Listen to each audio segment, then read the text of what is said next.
ঘুমের মধ্যে শিশুর মাথা ঘেমে যায় কেন? শিশু ঘুমের মধ্যে মাথায় ঘেমে বালিশ ভিজে যাওয়া একটা খুবই পরিচিত ও সাধারণ সমস্যা। এই সমস্যাটা বেশিরভাগ বাচ্চারই হয়ে থাকে। কিছু কিছু কারণেও এমন মাথা ঘামাতে পারে। সেগুলো কি? এক, ঘুমের অবস্থান। শিশু ঘুমের মধ্যে যদি কোনো রকম নড়াচড়া না করে, অর্থাৎ একইভাবে বা একই পজিশনে ঘুমিয়ে থাকে, তাহলে শিশুর ঘুমের মধ্যে মাথা ঘামাতে পারে। 2, মোটা জামা কাপড়।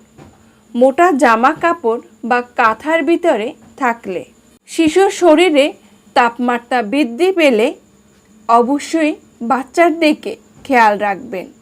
ঘাম থেকে বাচ্চা ঠান্ডা লাগতে পারে। 3, কান্নাকাটি করলে। অতিরিক্ত কান্নাকাটি শিশুকে ক্লান্ত করে তোলে। ঘুমানোর আগে কান্না করলে শিশুর ঘুমের মধ্যে মাথা ঘামাতে পারে।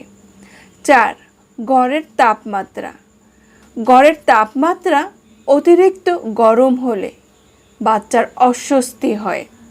অস্বস্তির কারণে শিশু ঘুমের মধ্যে মাথা ঘামায়। 5, জ্বর আসলে। বাচ্চার শরীরে জ্বর আসছে কি না খেয়াল রাখুন। জ্বরের কারণে অনেক সময় বাচ্চার মাথা ঘামায়। 6, গভীর ঘুম। শিশুরা গভীর ঘুমের মধ্যে থাকলে মাথা ঘামায়। এটা একটি কমন সমস্যা, চিন্তার কিছু নেই।